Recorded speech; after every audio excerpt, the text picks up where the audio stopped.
sera plus à l'aise dans une position de contrôle. Donc il peut accepter d'être en position de bourreau parce qu'il connaît puisqu'il fonctionne dans le contrôle.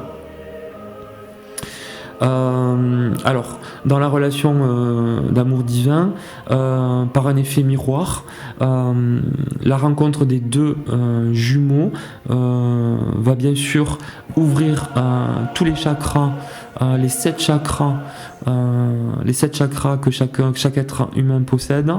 Je vais les citer de mémoire. Il y a le chakra coronal qui se situe au-dessus de la tête, le chakra du 3e œil qui se situe au milieu du front, le chakra laryngé qui se situe au niveau de la gorge, le chakra du cœur au niveau du cœur, le chakra sacré au niveau du nombril à peu près, et le chakra, j'ai dû en oublier un au passage mais vous me pardonnerez, et le chakra racine qui se situe au niveau à peu près autour du coccyx, voilà, qui relie à la terre et aux énergies de la terre. Donc dans la rencontre d'amour divine, les 7 chakras pour les deux jumeaux vont être activés, ouverts, ce qui va avoir pour conséquence bien sûr de faire ressentir à chacun des deux un immense bonheur, une sensation comme jamais ils ont ressenti, et à la fois qui vont du coup activer les consciences qui sont endormies. Donc pour le yin, les consciences corporelles et intellectuelles, et pour le yang, les consciences émotionnelles et relationnelles qui vont s'activer, sauf que dans la relation, par un effet miroir des deux jumeaux, des deux êtres qui constituent cet amour divin, ce couple divin, ce sont les blessures qui vont s'activer, puisque très rapidement en fait l'ego et donc le mental et non plus l'âme vont s'activer, et que les blessures de chacun des deux jumeaux vont s'activer puissance 1000 on va dire. Donc je le répète, blessure d'abandon pour le yang, blessure de rejet pour le yin. Donc classiquement, le yin va craindre que son jumeau le rejette, parce qu'il ne va pas se sentir à la hauteur, il va mettre son jumeau yang sur un piédestal bien souvent, et par crainte que son jumeau l'abandonne pour quelqu'un de mieux que lui ou qu'elle, il va provoquer plusieurs fois la fuite jusqu'à la séparation. Et à ce moment-là, le yang, mais aussi par les fuites du yin lors de la relation quand il n'y a pas eu encore séparation, le yang va réactiver sa blessure d'abandon.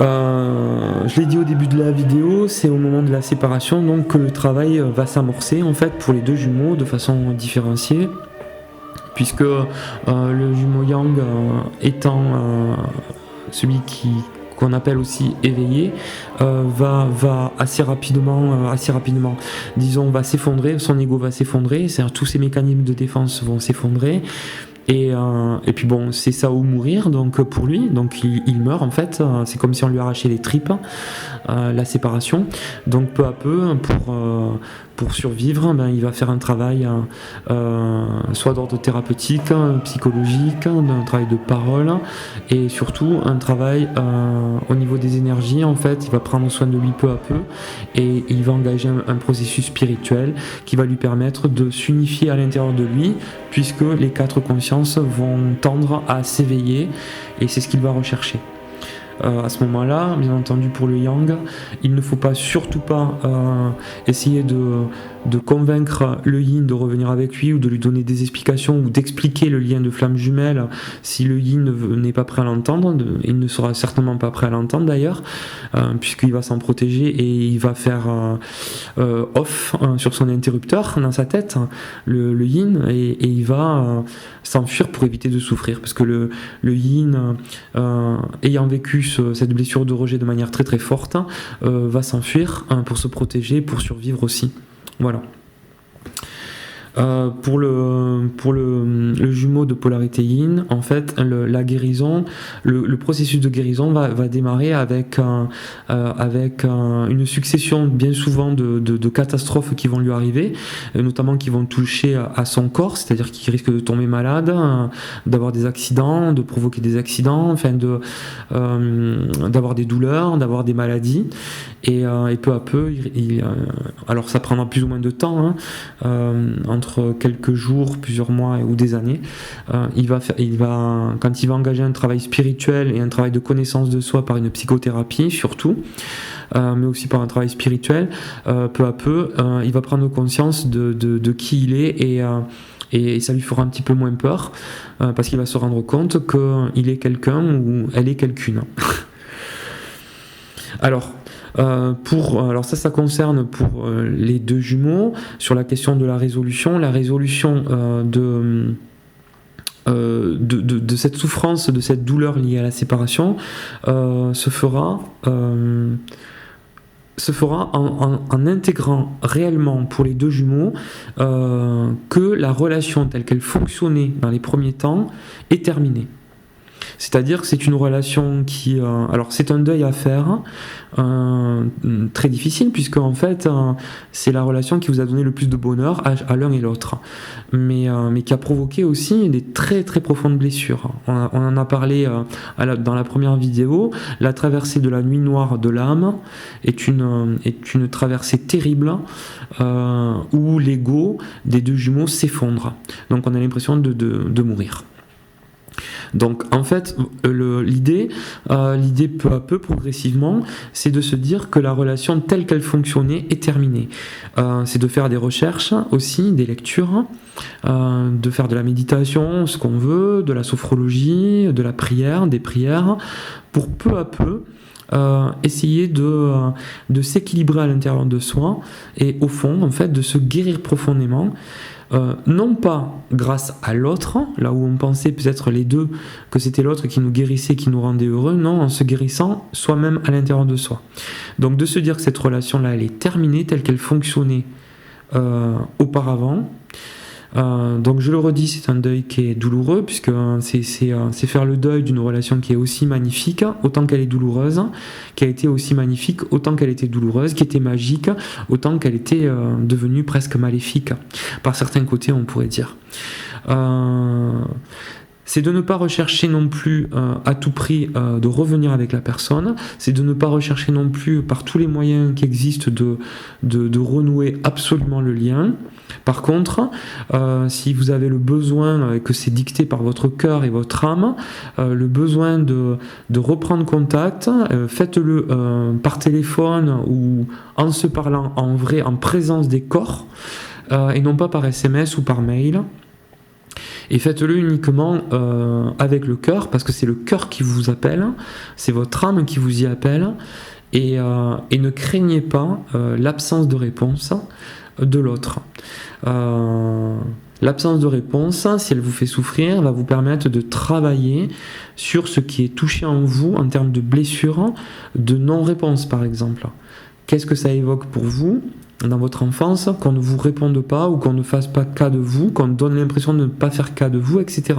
Donc l'absence de réponse ne vaut pas négation de vous-même, c'est simplement que l'autre, pour 1000 raisons, n'est pas en capacité ou pas en mesure de répondre à ce message que vous lui envoyez. Comme le dit si bien David Sabat, dites-vous que le silence est d'or.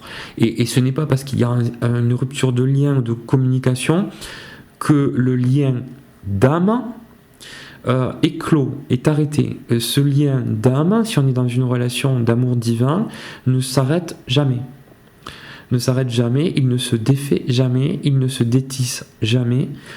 Et c'est bien pour ça que vous avez constamment, alors à plus ou moins forte fréquence, des rappels du lien, quand bien même vous êtes séparés depuis 1 mois, 2 mois, 6 mois, 1 an, 10 ans, etc. Et que même le lien géographique, la distance géographique est très importante. Vous avez donc des rappels, ce qu'on appelle des rappels, des signes, des synchronicités qui reviennent et qui manifestent bien qu'il y a un lien d'âme. Mais ce lien d'âme ne doit pas vous aliéner, ne doit pas vous entraver, ne doit pas vous emprisonner. Il existe, il est là, il est réel. Pour autant, votre vie elle continue et vous devez continuer votre chemin sans désirer forcément revenir avec la personne. Si cela arrive, c'est, on va dire, la cerise sur le gâteau et c'est magnifique, à condition que vous-même ayez fait ce chemin de guérison à l'intérieur de vous-même, de réconciliation avec vous-même, d'amour de vous-même, au point que vous aurez le déclic quand vous vous direz, au fond, je n'ai plus besoin d'avoir une relation avec mon autre, mon jumeau ou ma jumelle. Et alors ça, cette remarque vaut bien sûr pour les deux, pour le yin et le yang.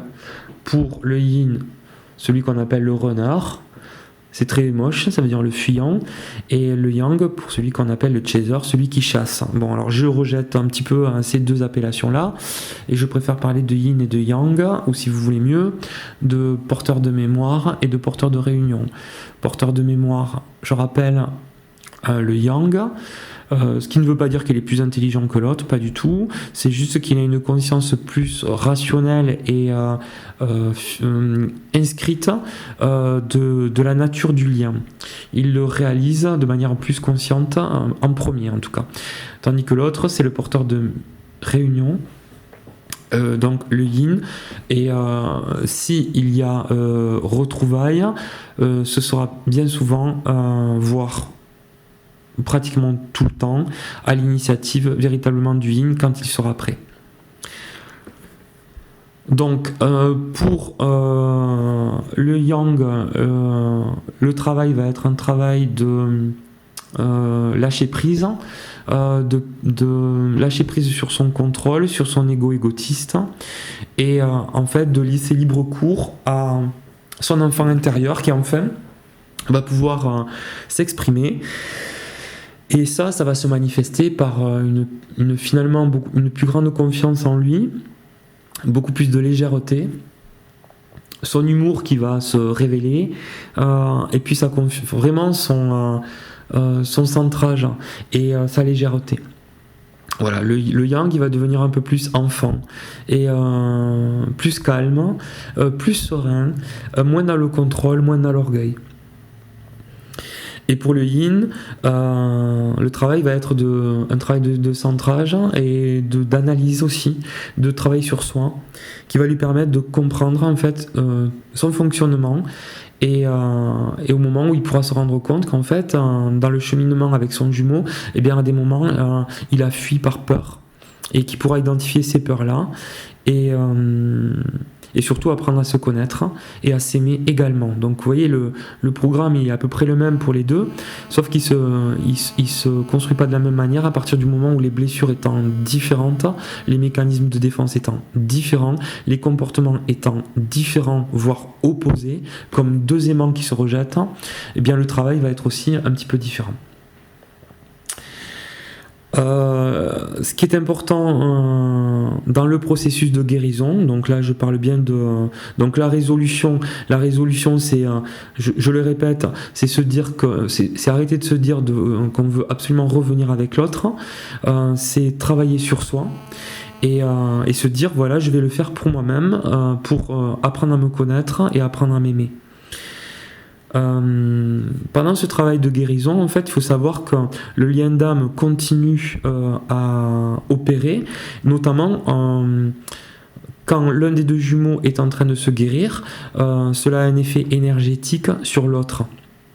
Sur l'autre qui lui aussi va entrer dans un processus par des échanges énergétiques d'avancer sur lui-même ou sur elle-même. Voilà. Ce qui est très important en fait dans ce processus de guérison, c'est de différencier en fait ce qui est à l'œuvre dans nos comportements.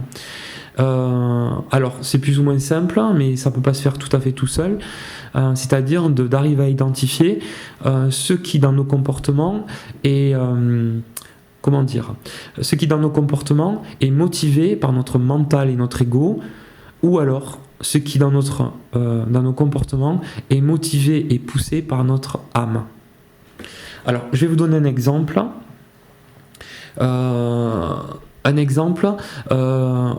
Lors de moments de retrouvailles, par exemple, il est possible que l'un des deux jumeaux, voire les deux jumeaux, racontent ce qu'ils ont traversé durant la séparation.